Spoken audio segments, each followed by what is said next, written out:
এই বর্ষাকালে একটু হালকা পাতলা পেটের জন্য খাওয়া ভালো। তো আজকে বানাবো বাটা মাছের ঝোল। তো সেটা বানাবো কালো জিরে বাটা দিয়ে। এমনি তো আমরা জিরে বাটা দিয়ে ঝোল বানাই, কিন্তু কালো জিরে বাটা দিয়ে বানাবো। সেটা কীরমভাবে বানাচ্ছি দেখো। খুব সামান্য হাফ টিস্পুন কালো জিরে, হাফ টিস্পুন সাদা জিরে আর একটুখানি 1/4 টিস্পুন সর্ষে নিয়ে আমি বেটে নিয়েছি, শিলে বেটে নিয়েছি। খুব ভালো লাগে শিলে বাটা মশলা দিয়ে খাবার খেতে। বাটা মাছগুলো নুন হলুদ মাখিয়ে রেখেছি ভালো করে ধুয়ে পরিষ্কার করে। আর এই তেলটাতে আমি একটু আলু পটল ভেজেছিলাম, তাই একটু কালচে হয়ে আছে। সেটাতে আমি মাছগুলো ভেজে নেব। মাছগুলো খুব বেশ কড়া করে ভাজবো। বাটা মাছটা একটু কড়া করে না ভাজলে টেস্টটা ঠিক ভালো লাগে না। তো 6টা মাছ আছে যেহেতু, আমি তিনটে করে ভাজছি। একসঙ্গে মাছ ভাজতে গেলে উল্টোনো যায় না, তো উল্টে পাল্টে বেশ কড়া করে মাছগুলোকে সুন্দর করে লাল হওয়া পর্যন্ত ভাজতে হবে।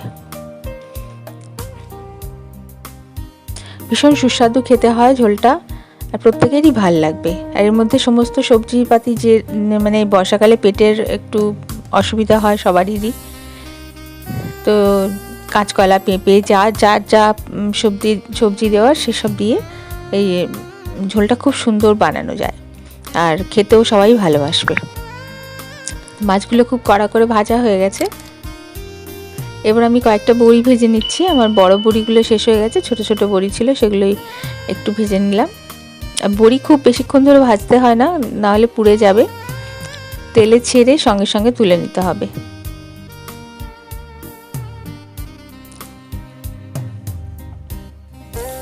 আচ্ছা, এই তেলটাতে এবার দিলাম দুটো শুকনো লঙ্কা, একটা শুকনো লঙ্কা একটু ভেঙে দিয়েছি, আর একটু 5 ফোড়ন দিলাম। ফোড়নটা এখানেও কালো জিরে দেওয়া যেতে পারে।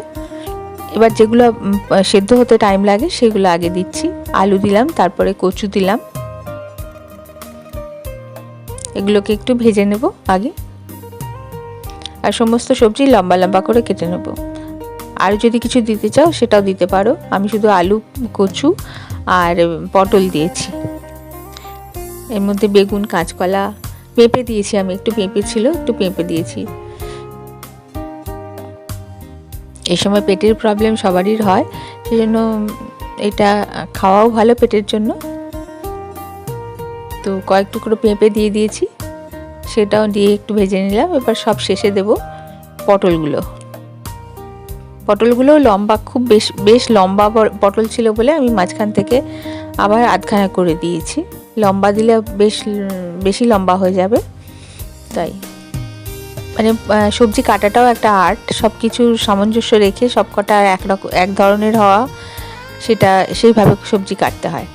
এবার দিলাম স্বাদ মতো নুন আর হলুদ। মশলা তো আমি শিলে বেটে রেখেছি, সেই মশলাটা দেব। আর কোনো গুঁড়ো মশলা পড়বে না এখানে। ভালো করে মিশিয়ে নেব এটা। নুন হলুদ দিয়ে খানিকক্ষণ ভালো করে ভেজেও নিতে হবে। এই জায়গাটা জানি না কিভাবে ব্লার হয়ে গেছে, ভিডিওটা আমি খেয়াল করিনি, তো বুঝতে পারছো তোমরা সবাই। এবার বাটা মশলাটা একটা কাপের মধ্যে জল দিয়ে পুরোটা গুলে নিয়ে আমি ওটা দিয়ে দিলাম। যেহেতু এটা কষানোর সময় জল দিতেই হবে।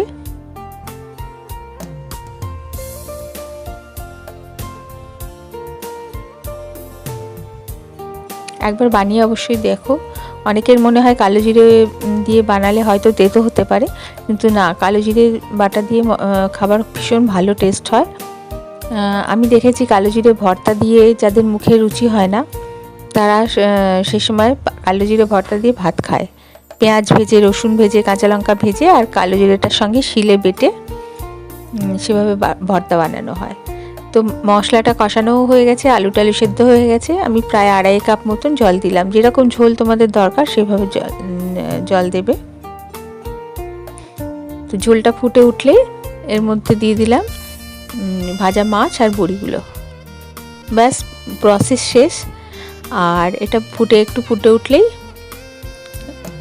ঝোল রেডি। কালো জিরে বাটা দিয়ে বাটা মাছের ঝোল। আর এতে আমি কোনো লাল লঙ্কা ব্যবহার করিনি, দুটো চেরা কাঁচা লঙ্কা দিয়ে ফুটিয়ে নিলাম খানিকক্ষণ। এটা গন্ধটা বেশ ভালো আসে, আর ভীষণ ভালো খেতে হয়। গরম গরম ভাতে দারুণ লাগে খেতে। একবার অবশ্যই বানাও, আর বানায় কেমন লাগলো সেটা আমাকে অবশ্যই জানাবে। সঙ্গে থাকবে, লাইক শেয়ার কমেন্ট করতে ভুলবে না। আবার দেখা হবে।